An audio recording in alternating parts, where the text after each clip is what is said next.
O Alimento dos Deuses, capítulo 2. A magia nos alimentos. Há dias, o clã da raposa vinha juntando e armazenando quantidades extraordinárias de comida. Tiras de carne de gazela haviam sido defumadas até ficarem com uma cor escura uniforme, enquanto as crianças do clã juntavam bulbos de erva doce e crisálidas de insetos. E as mulheres tinham juntado ovos, a maior quantidade de todos os tempos. Esses ovos preocupavam Lame, que cuidava de cumprir todas as tarefas que lhe eram destinadas. Afinal de contas, não era a filha da esposa de todos os pássaros? Os ovos tinham de ser cuidadosamente colocados em cestas de vime abertas e transportados sobre as cabeças de algumas das garotas mais responsáveis. O ritual de troca de alimento aconteceria quando o povo do clã da raposa, o povo de Lame, encontrasse o povo gavião, os misteriosos moradores da terra dos pináculos de Arenito. Naquele mesmo dia, iriam se encontrar, como acontecia todos os anos, desde tempos imemoriais, para as grandes danças festivas e a troca de comida. Lami recordava a última reunião de seus parentes, quando Venda, chamando o povo raposa há muitos ciclos, proclamara a festa e seu motivo. Compartilhar comida é ser um só corpo. Enquanto come de nossa comida, o clã gavião se torna como nós. Enquanto comemos a comida deles, nós nos tornamos eles. Comendo uns o alimento dos outros, permanecemos um só. Com seus seios murchos e as costas arqueadas, Venda parecia velhíssima a Lame. Qualquer que fosse sua idade, ninguém se lembrava de mais coisas do que ela, e sua palavra raramente era questionada pelo grupo. Lame ergueu cuidadosamente seu fardo para a caminhada. Se o povo gavião queria ovos, teria ovos. O modo como os seres humanos usam plantas, alimentos e drogas faz mudar os valores dos indivíduos e, em última instância, de sociedades inteiras. Comer alguns alimentos nos deixa felizes, comer outros nos deixa sonolentos e ainda outros nos deixa alerta. Somos joviais, inquietos, excitados ou deprimidos, dependendo do que comemos. A sociedade encoraja tacitamente certos comportamentos que correspondem a sentimentos internos, encorajando assim o uso de substâncias que produzem comportamentos aceitáveis. A supressão ou a expressão da sexualidade, a fertilidade e a potência sexual, o grau de acuidade visual, a sensibilidade aos sons, a velocidade de resposta motora, a taxa de maturação e o tempo de vida são apenas algumas das características dos animais que podem ser influenciadas por plantas alimentícias com químicas exóticas. A formação simbólica do homem, sua facilidade linguística e sensibilidade a valores comunitários também podem se alterar sob a influência de metabólitos psicoativos e fisioativos. Uma noite de observação num bar de solteiro basta como trabalho de campo para confirmar essa observação. De fato, a atividade de encontrar um parceiro sempre deu grande importância à capacidade linguística, como atesta a atenção perene aos estilos dos bate-papos e das cantadas. Ao pensar em drogas, tendemos a nos concentrar em episódios de intoxicação, mas muitas drogas são usadas normalmente em doses de aperitivo ou de manutenção. O café e o tabaco são exemplos óbvios em nossa cultura. O resultado disso é uma espécie de ambiência da intoxicação. Como peixes dentro d'água, as pessoas dentro de uma cultura nadam no meio virtualmente invisível dos estados mentais culturalmente sancionados, ainda que artificiais. As linguagens parecem invisíveis para quem as fala, e mesmo assim criam o tecido da realidade para seus usuários. O problema de confundir a linguagem com a realidade é bem conhecido no mundo cotidiano. O uso das plantas é um exemplo de uma linguagem complexa de interações químicas e sociais. Ainda assim, a maioria de nós não tem consciência dos efeitos das plantas sobre nós mesmos e sobre nossa realidade, em parte porque esquecemos que as plantas sempre mediaram o relacionamento cultural dos homens com o mundo. Uma história de primatas. No Parque Nacional de Gombe Stream, na Tanzânia, primatologistas descobriram que as folhas de uma determinada espécie apareciam sempre não digeridas nas fezes de chimpanzés. Eles descobriram que, a intervalos de alguns dias, os chimpanzés, em vez de comer frutas silvestres como sempre, caminhavam durante 20 minutos ou até mais para um lugar onde crescia uma espécie de aspília. Os chimpanzés colocavam repetidamente os lábios numa folha de aspília e prendiam-na na boca. Pegavam uma folha, colocavam na boca, reviravam-na durante alguns instantes e, em seguida, engoliam-na inteira. Desse modo, podiam ser comidas até 30 folhas pequenas. O bioquímico Eloy Rodrigues, da Universidade da Califórnia, em Irvine, isolou o princípio ativo da aspília, um óleo avermelhado, agora chamado de tiarubrina A. Neil Towers, da Universidade da Colômbia Britânica, descobriu que esse composto pode matar bactérias comuns em concentrações de menos de 1 parte por milhão. Registros de herbários estudados por Rodrigues e Towers mostraram que os povos africanos usavam folhas de aspília para tratar feridas e dores de estômago.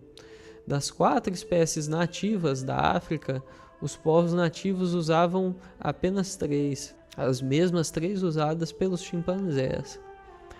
Rodrigues e Towers continuaram observando as interações entre chimpanzés e plantas, e agora podem identificar cerca de 12 plantas, uma verdadeira matéria médica, usada entre as populações de chimpanzés. Você é o que você come. A história que propomos para o surgimento do homem à luz da autorreflexão é uma história de você é o que você come. Grandes mudanças climáticas e uma dieta recém-ampliada e, portanto, mutagênica, proporcionaram muitas oportunidades para que a seleção natural afetasse a evolução das principais características humanas. Cada contato com um novo alimento, uma nova droga ou um condicionamento estava carregado de risco e consequências imprevisíveis. E isso é ainda mais verdadeiro hoje em dia, quando nossa comida contém centenas de preservativos e aditivos mal estudados. Como exemplo de plantas com impacto potencial sobre uma população humana, considere a batata doce do gênero Dioscorea. Em boa parte do mundo tropical, as batatas doces proporcionam uma fonte de alimento confiável e nutritiva. Não obstante, várias espécies muito próximas contêm compostos que interferem na ovulação. Estas se tornaram a fonte de matéria-prima para as modernas pílulas anticoncepcionais. Algo próximo do caos genético cairia sobre uma população de primatas que passasse a se alimentar dessa espécie de Dioscorea.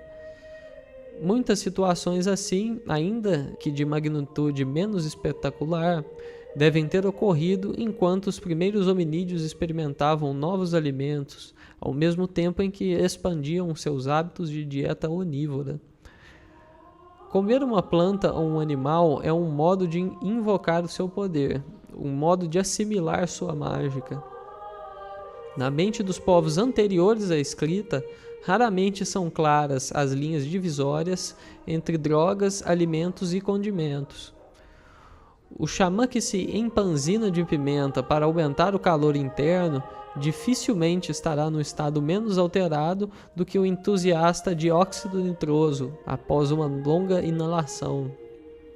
Em nossa percepção do sabor e em nossa busca de variedade na sensação de comer, somos marcadamente diferentes até mesmo de nossos parentes primatas. Em algum ponto do caminho, nossos novos hábitos onívoros e nosso cérebro em evolução, com sua capacidade de processar dados sensórios, uniram-se na feliz ideia de que a comida pode ser uma experiência. Nasceu a gastronomia. Para juntar-se à farmacologia, que certamente a precedeu, já que a manutenção da saúde através da dieta é vista entre muitos mamíferos. A estratégia dos primeiros hominídeos onívoros era comer tudo que parecesse comestível e vomitar o que não era palatável. Plantas, insetos e pequenos animais vistos como comestíveis através deste método eram introduzidos na dieta.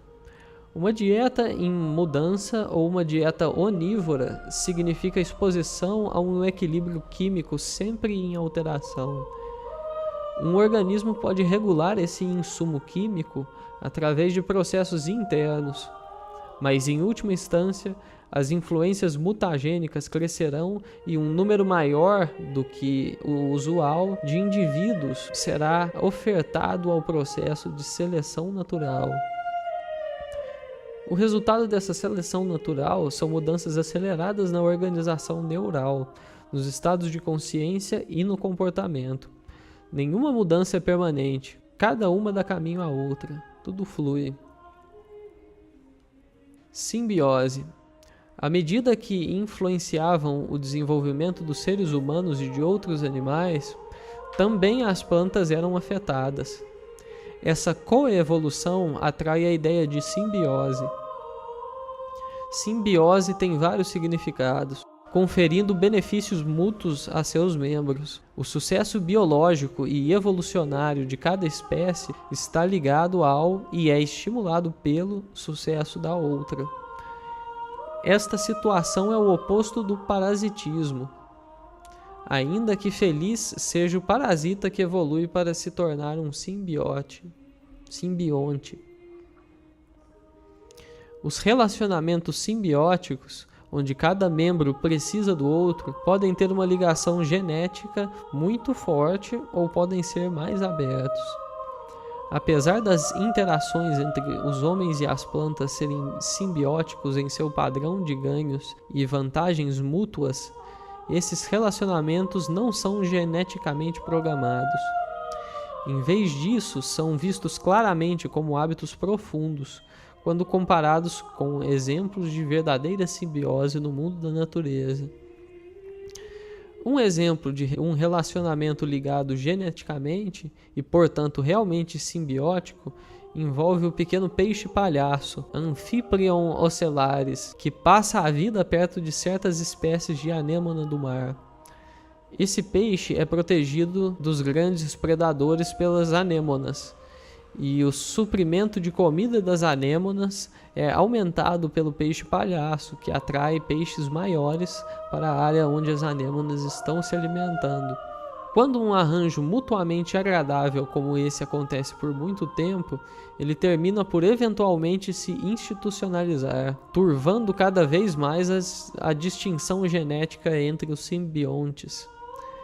Em última instância, um organismo pode tomar-se parte do outro, como aconteceu com as mitocôndrias, as usinas de força das células animais, ao se juntarem com outras estruturas para formar a célula. As mitocôndrias têm um componente genético separado, cuja origem pode remontar às bactérias eucarióticas, que há centenas de milhões de anos eram organismos independentes. Outro exemplo instrutivo de simbiose, e que pode ter profundas implicações para a nossa situação, é o relacionamento que se desenvolveu entre as formigas cortadeiras e uma espécie de Basidiomyceto, um cogumelo. E. O. Wilson aborda esse relacionamento. No fim da trilha, as carregadoras descem apressadas pelo buraco do formigueiro, em meio a multidões de companheiras e ao longo de canais tortuosos que terminam perto do lençol freático 5 metros abaixo ou mais. As formigas largam pedaços de folha no chão de uma câmara para serem apanhados por trabalhadoras de um tamanho ligeiramente menor, que partem-nas em fragmentos de cerca de 1 milímetro. Dentro de minutos, formigas ainda menores assumem o trabalho, amassando e moldando os fragmentos em bolotas úmidas e cuidadosamente inserem-nas numa massa de material semelhante. Essa massa varia entre o tamanho de um punho fechado e uma cabeça humana. É cheia de canais e parece uma esponja cinza. É a horta das formigas. Em sua superfície crescem fungos simbiontes que, junto com a seiva das folhas, formam um único alimento das formigas. O fungo se espalha como uma geada branca, penetrando suas rifas na pasta de folhas para digerir a celulose abundante e as proteínas que estão ali numa solução parcial. O ciclo de horticultura prossegue. Formigas trabalhadoras ainda menores do que as descritas acima arrancam tiras soltas do fungo de lugares de crescimento denso e plantam-nas nas superfícies recém-construídas. Finalmente, as trabalhadoras menores de todas e mais abundantes patrulham as plantações de fungos, sondando-os com suas antenas, lambendo as superfícies e arrancando os esporos e as rifas de espécies diferentes. Essas anãs da colônia conseguem andar através dos canais mais estreitos dentro das massas da horta. De tempos em tempos arrancam tufos de fungos e levam-nos para suas companheiras maiores. Nenhum outro animal desenvolveu a capacidade de produzir cogumelos a partir de vegetação fresca. Esse evento evolucionário aconteceu apenas uma vez, há milhões de anos, em algum lugar da América do Sul. Isso deu enorme vantagem às formigas.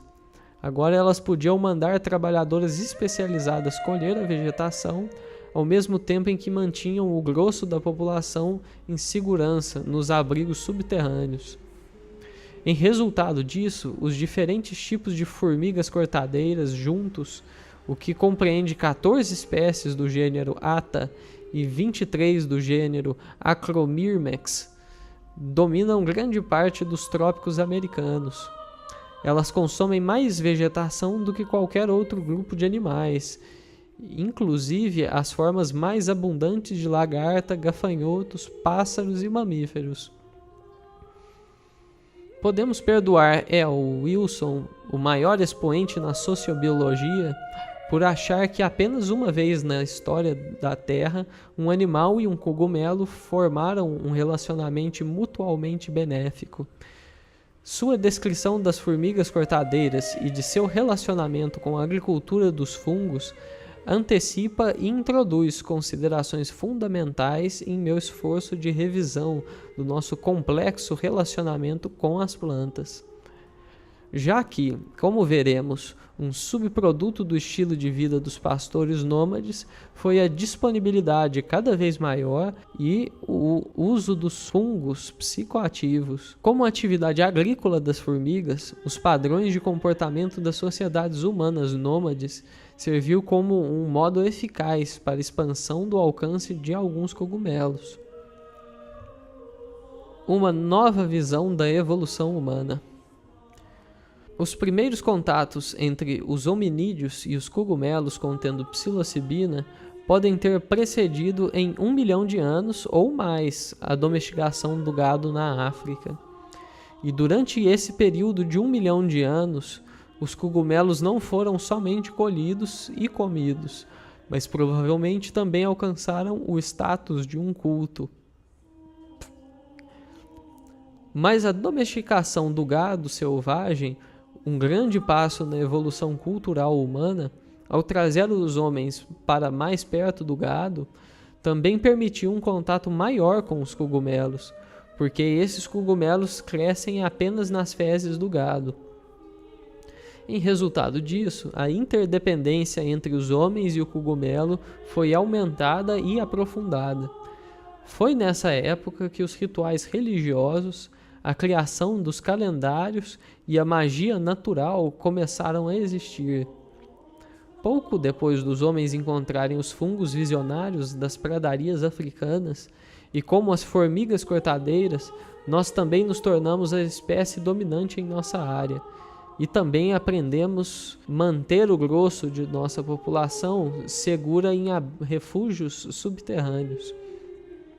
Em nosso caso, esses refúgios foram as cidades muradas. Ao ponderar sobre o curso da evolução humana, alguns observadores sérios questionaram o cenário apresentado pelos antropólogos físicos. A evolução nos animais superiores demora um tempo maior para acontecer, operando em períodos de tempo raramente menores do que 1 milhão de anos e mais comumente em dezenas de milhões de anos. Mas o surgimento dos humanos modernos, a partir dos primatas superiores, com as enormes mudanças em tamanho de cérebro e comportamento, aconteceu em menos de 3 milhões de anos.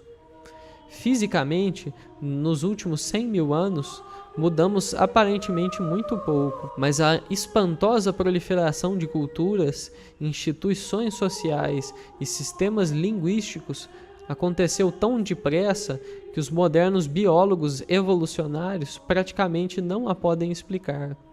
A maioria nem mesmo tenta. De fato, a ausência de um modelo teórico não é surpreendente. Há muita coisa que não sabemos sobre a situação complexa dos hominídeos no período imediatamente anterior ao surgimento do homem e durante o tempo em que os modernos seres humanos começavam a entrar em cena. As evidências fósseis e biológicas indicam claramente que o homem descende de ancestrais que não são radicalmente diferentes de espécies primatas que ainda existem. E mesmo assim, o Homo sapiens pertence obviamente a uma classe separada dos outros membros da ordem. Pensar sobre a evolução humana significa, em última instância, pensar sobre a evolução da consciência humana. Nesse caso, quais são as origens da mente humana? Em suas explicações, alguns investigadores adotaram uma ênfase principalmente cultural. Eles apontam para nossas capacidades linguísticas e simbólicas especiais, nosso uso de ferramentas e nossa capacidade de guardar informações epigeneticamente, como em canções, artes plásticas, livros, computadores, e com isso criando não somente cultura, mas também história. Outros, assumindo uma abordagem um pouco mais biológica, enfatizaram nossas peculiaridades fisiológicas e neurológicas, inclusive o tamanho excepcional e a complexidade do neocórtex humano, grande parte do qual é dedicada a processos linguísticos complexos, ao armazenamento e à recuperação de informações, além de estar associada aos sistemas motores que controlam atividades como a fala e a escrita. Mais recentemente, reconheceu-se que as interações de feedback entre influência cultural e ontogenia biológica estão envolvidas em certas estranhezas desenvolvimentais, como infância e adolescência prolongadas, o atraso da maturidade sexual e a persistência de muitas características essencialmente neonatais através da vida adulta. Infelizmente, a união desses pontos de vista ainda não levou ao reconhecimento do poder dos constituintes psicoativos e fisioativos da dieta na modelação de genomas. Há 3 milhões de anos, e através de uma combinação dos processos discutidos acima, existiam pelo menos 3 espécies claramente reconhecidas de proto-hominídeos no leste da África. Eram o Homo africanus, o Homo boisei e o Homo robustus. E também nessa época, o onívoro Homo habilis, o primeiro hominídeo verdadeiro, surgira claramente a partir de uma divisão da espécie que também deu surgimento a 2 homens macaco vegetarianos. As pradarias se expandiam devagar. Os primeiros hominídeos moviam-se através de um mosaico de pradarias e florestas. Essas criaturas, com cérebro proporcionalmente apenas um pouco maior do que o dos chimpanzés, já andavam eretas e provavelmente carregavam comida e ferramentas entre trechos de floresta que elas continuavam a procurar em busca de tubérculos e insetos. Seus braços eram proporcionalmente maiores do que os nossos e possuíam mão mais forte para agarrar. A evolução para a postura ereta e a expansão inicial para um ambiente de pradarias ocorreram antes, entre 9 e 5 milhões de anos atrás. Infelizmente, não temos evidências fósseis dessa transição anterior. Os hominídeos provavelmente expandiram sua dieta original de frutas e pequenos animais, incluindo raízes, tubérculos e bulbos. Uma simples vara para cavar daria acesso a essa fonte de alimentos anteriormente indisponível. Os modernos babuínos das savanas subsistem principalmente de bulbos de capim durante certas estações. Os chimpanzés acrescentam quantidades substanciais de feijões à sua dieta quando se aventuram na savana. Tanto os babuínos quanto os chimpanzés caçam cooperativamente e atacam pequenos animais, mas geralmente não usam ferramentas na caçada, e não há evidência de que os primeiros hominídeos tampouco as usassem. Entre os chimpanzés, os babuínos e os hominídeos, a caçada parece ser uma atividade masculina. Os primeiros hominídeos caçavam tanto cooperativamente quanto sozinhos. Com o Homo sapiens começou uma expansão súbita e misteriosa do tamanho do cérebro. O cérebro do Homo habilis pesava em média 770 gramas, comparado às de 530 gramas dos outros hominídeos. O período seguinte, de 2.250.000 anos, trouxe uma evolução surpreendentemente rápida no tamanho e na complexidade do cérebro. Entre 750.000 e 1.100.000 anos atrás, um novo tipo de hominídeo, o Homo erectus, estava amplamente disseminado. O cérebro desse novo hominídeo pesava entre 900 e 1.100 gramas. Há boas evidências de que o Homo erectus usava ferramentas e possuía algum tipo de cultura rudimentar. Na caverna do Choukoutien, na África do Sul, há evidências do uso de fogo junto a ossos queimados, sugerindo o cozimento de carne. Esses eram atributos do Homo erectus, que foi o primeiro hominídeo a deixar a África há cerca de 1 milhão de anos. Teorias mais antigas sugerem que os homens modernos evoluíram do Homo erectus em diversos lugares. Porém, cada vez mais, os primatologistas evolucionários da atualidade aceitam a noção de que o moderno Homo sapiens também surgiu na África há cerca de 100.000 anos e fez uma segunda grande migração para povoar todo o planeta.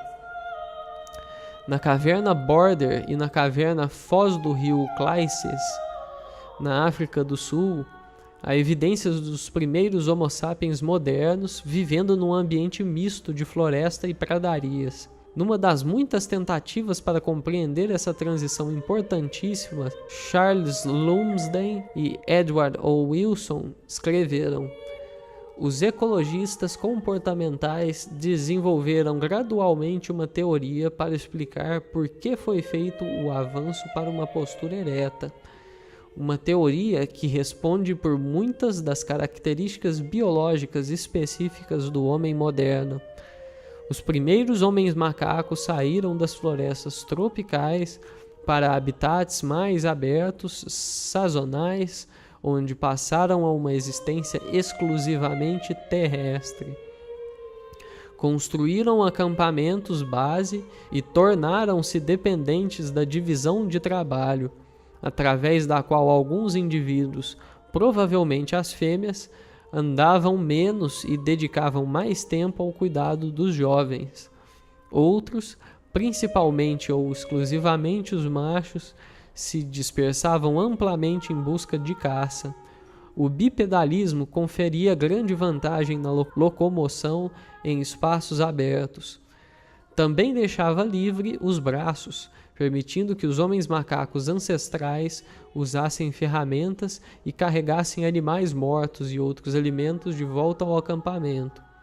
A divisão de comida e formas relacionadas de reciprocidade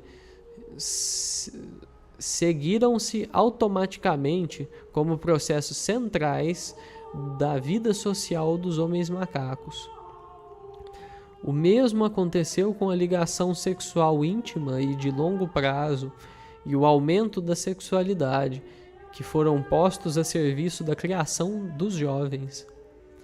Muitas das formas mais distintas do comportamento social humano são produtos desse complexo adaptativo profundamente entrelaçado. A um tipo avançado de hominídeo, seguiu-se outro, no laboratório evolucionário da África, e, começando como Homo erectus, representantes de cada tipo se irradiaram através da massa eurasiana nos períodos interglaciais. Durante cada glaciação, a migração para fora da África era bloqueada. Novos hominídeos eram preparados no ambiente africano de forças intensificadas de mutação através de dietas exóticas e seleção natural climaticamente induzida. No final desses notáveis 3 milhões de anos na evolução da espécie humana, o cérebro humano havia triplicado. Lumsden e Wilson chamam isso de talvez o avanço mais rápido registrado para qualquer órgão complexo em toda a história da vida. Uma taxa tão notável de mudança evolucionária no principal órgão de uma espécie implica a presença de pressões seletivas extraordinárias. Como os cientistas não puderam explicar essa triplicação do tamanho do cérebro humano em períodos evolucionários tão pequenos, alguns dos primeiros paleontólogos estudiosos de primatas e teóricos evolucionários previram e buscaram evidência de esqueletos de transição. Hoje em dia, a ideia de um elo perdido foi praticamente abandonada.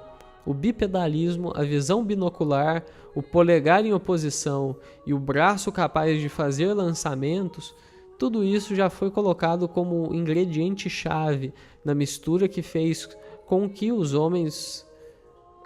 humanos autorreflexivos se cristalizassem fora do caldeirão de tipos e estratégias dos hominídeos em competição. No entanto, tudo que realmente sabemos é que a mudança no tamanho do cérebro foi acompanhada por mudanças notáveis na organização social dos hominídeos. Eles se tornaram usuários de ferramentas, do fogo e da linguagem.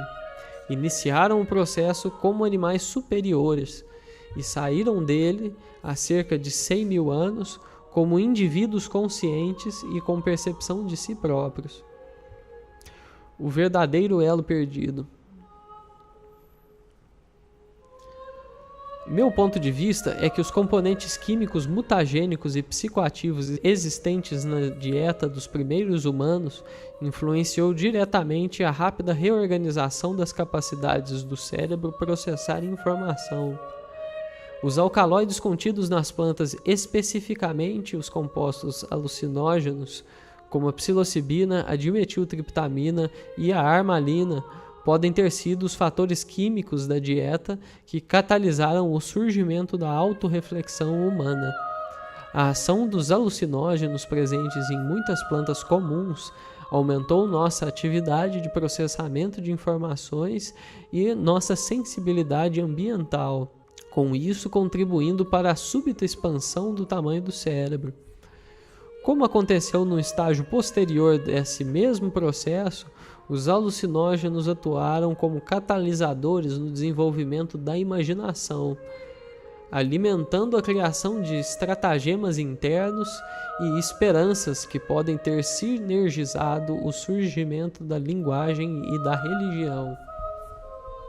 Em pesquisas realizadas no mal dos anos 60, Roland Fisher deu pequenas quantidades de psilocibina a estudantes de pós-graduação e em seguida mediu sua capacidade de detectar o movimento em que as linhas anteriormente paralelas se desviavam. Ele descobriu que a capacidade de desempenhar essa tarefa específica era aumentada depois de pequenas doses de psilocibina. Quando discuti essas descobertas com Fisher, ele sorriu, depois de explicar suas conclusões, e em seguida resumiu: "Você vê, o que se provou conclusivamente aqui é que, sob certas circunstâncias, somos mais bem informados sobre o mundo real se tomamos uma droga do que se não a tomamos." Sua resposta jocosa ficou em minha mente, primeiro como uma anedota acadêmica, depois como um esforço de sua parte para comunicar uma coisa profunda. Quais seriam as consequências para a teoria da evolução de admitir que alguns hábitos químicos conferem vantagem adaptativa e, portanto, tornam-se profundamente gravados no comportamento e até mesmo no genoma de alguns indivíduos? 3 grandes passos para a raça humana. Ao tentar responder a essa pergunta, construí um cenário. Algumas pessoas podem chamá-lo de fantasia. É um mundo observado de um ponto de vista para o qual os milênios são apenas estações, uma visão para a qual fui levado por anos pensando nesses temas. Imaginemos, por um instante, que estamos fora da agitação genética que é a história biológica e que podemos ver as consequências entrelaçadas de mudanças na dieta e no clima, que certamente devem ter sido muito lentas para serem percebidas por nossos ancestrais. O cenário que se desdobra envolve os efeitos interconectados e mutuamente reforçadores da psilocibina, tomada em 3 níveis. Por ser especial em suas propriedades, creio que a psilocibina é a única substância que poderia produzir esse cenário.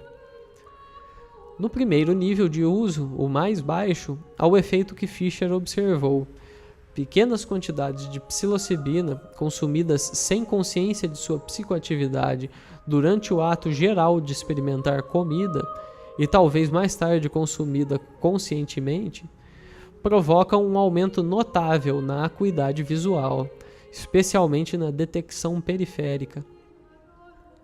Como a acuidade visual é valorizada entre os caçadores-coletores, a descoberta de um equivalente de binóculos químicos não poderia deixar de ter um impacto sobre o sucesso da caçada e da coleta por parte dos indivíduos que dispunham dessas vantagens. Devido ao aumento de comida disponível, os descendentes desses grupos terão uma probabilidade maior de chegar à idade reprodutiva. Numa situação assim, a não proliferação ou o declínio dos grupos não usuários de psilocibina seria uma consequência natural. Como a psilocibina é um estimulante do sistema nervoso central, quando tomada em doses ligeiramente maiores, ela tende a provocar a inquietação e a excitação sexual. Assim, nesse segundo nível de uso, ao aumentar a ocorrência da copulação, os cogumelos favorecem diretamente a reprodução humana. A tendência de regular e programar a atividade sexual dentro do grupo, ligando-a a um ciclo lunar de disponibilidade dos cogumelos, pode ter sido importante como um primeiro passo em direção ao ritual e à religião.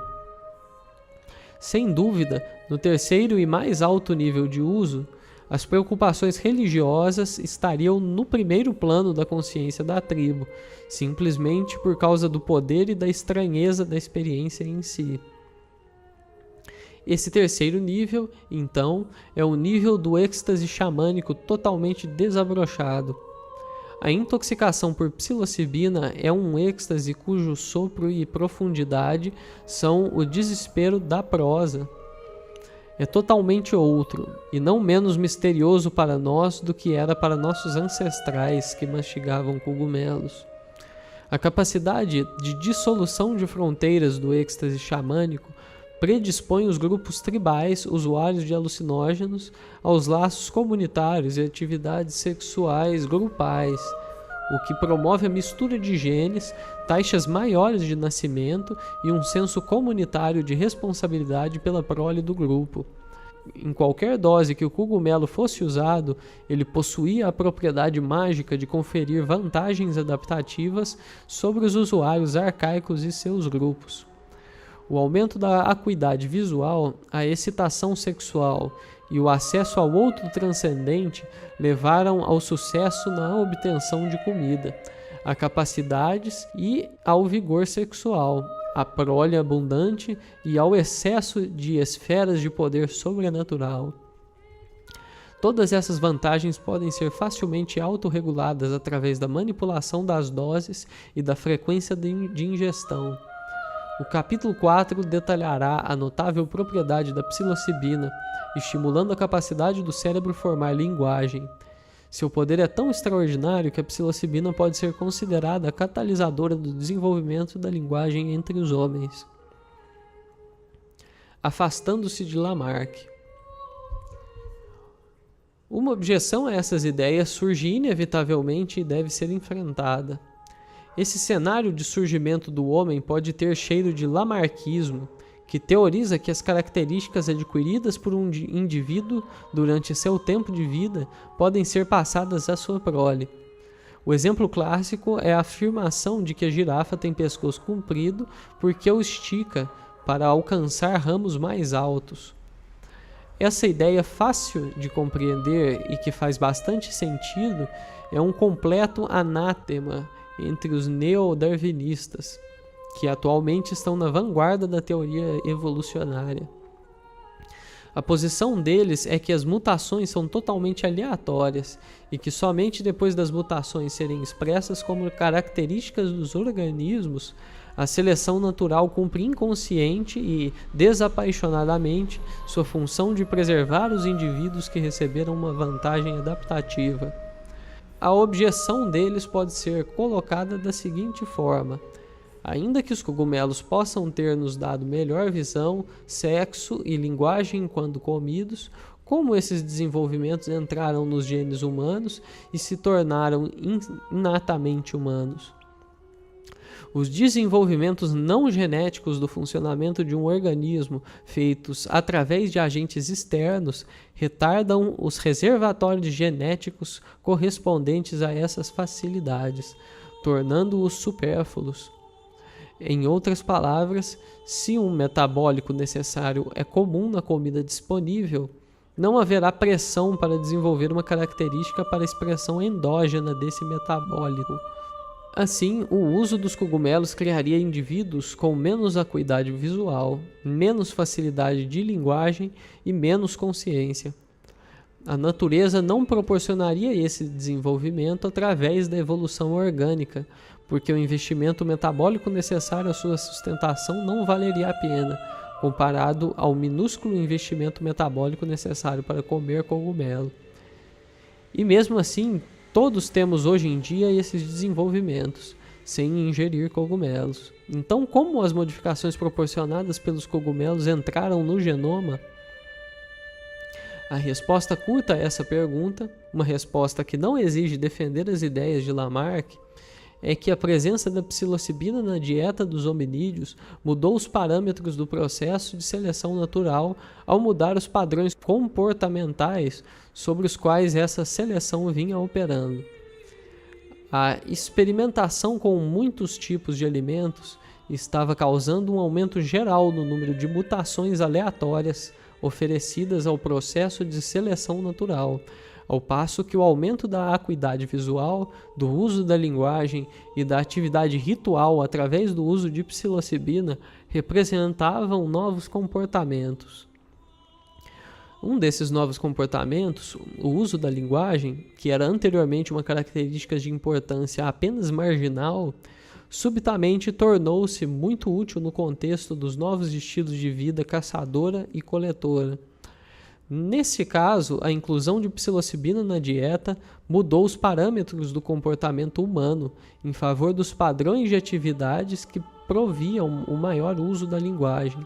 A aquisição da linguagem levou a um maior vocabulário e a expansão da capacidade de memória.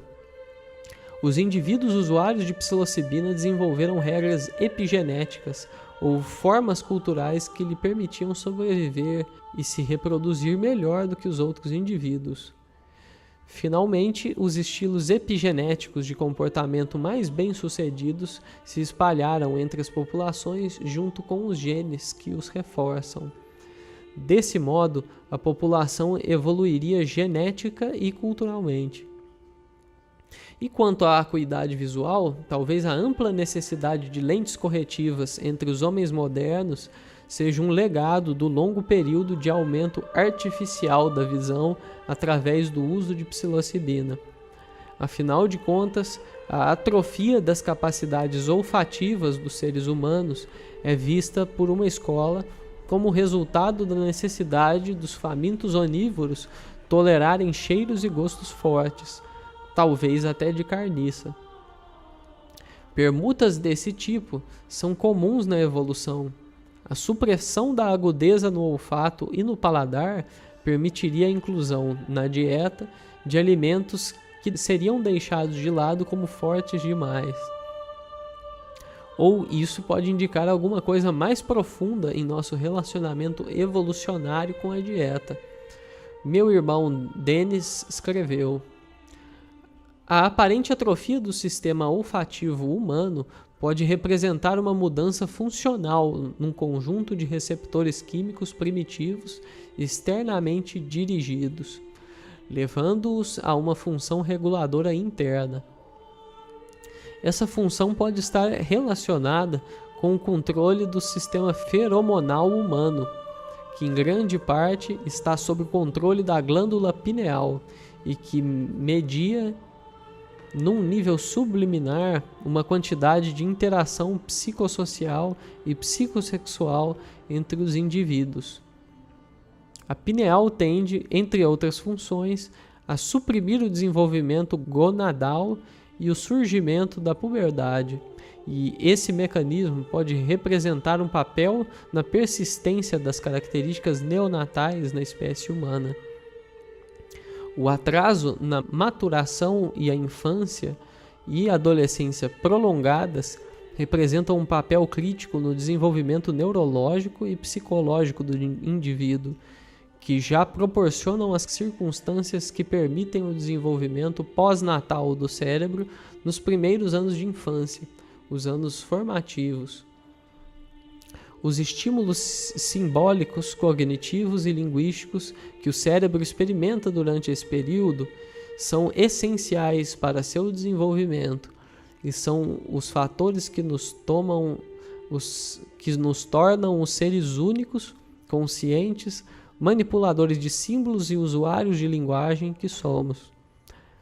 As aminas neuroativas e os alcaloides presentes na dieta dos antigos primatas podem ter representado um papel na ativação bioquímica da glândula pineal e nas adaptações resultantes disso.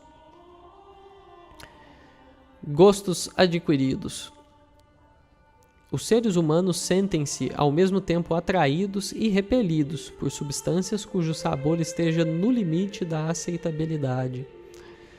Comidas muito temperadas, amargas ou aromáticas provocam fortes reações em nós. Dizemos que é preciso adquirir o gosto por esse tipo de comida. Isso é verdade para alimentos como queijos macios ou ovos em conserva, mas também acontece e é mais verdadeiro com relação às drogas. Lembrar o primeiro cigarro ou a primeira dose de conhaque é lembrar-se de um organismo rejeitando violentamente a aquisição de um gosto em particular. A repetição do contato parece ser a chave para se adquirir um gosto, o que sugere que o processo é complexo e envolve adaptações comportamentais e bioquímicas. Isso que estamos falando começa a se parecer estranhamente com o processo do vício em drogas. Uma coisa estranha ao corpo é repetidamente introduzida nele através da decisão consciente. O corpo se ajusta ao novo regime químico e, em seguida, faz mais do que se ajustar. Ele aceita o novo regime químico como sendo correto e adequado e dá sinais de alarme quando esse regime é ameaçado. Esses sinais podem ser psicológicos e fisiológicos e serão sentidos sempre que um novo ambiente químico dentro do corpo corre perigo, inclusive a decisão consciente de interromper o uso da substância química em questão. Dentre o vasto número de substâncias químicas que constituem o armazém molecular da natureza, temos discutido um número relativamente pequeno de componentes que interagem com os sentidos e o processo neurológico de processar os dados. Esses compostos incluem todas as aminas psicoativas, os alcaloides, os feromônios e os alucinógenos.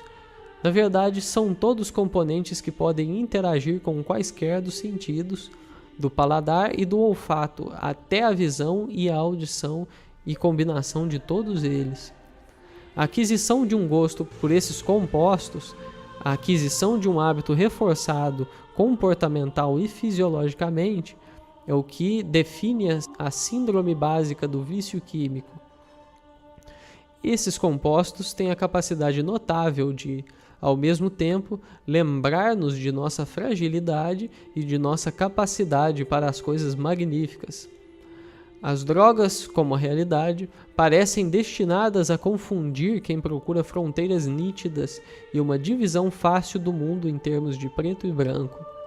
O modo de como iremos enfrentar o desafio de definir nossos relacionamentos futuros com esses componentes e com as dimensões de risco e oportunidade que eles oferecem pode dar a palavra final sobre nosso potencial para a sobrevivência e para a evolução como espécie consciente.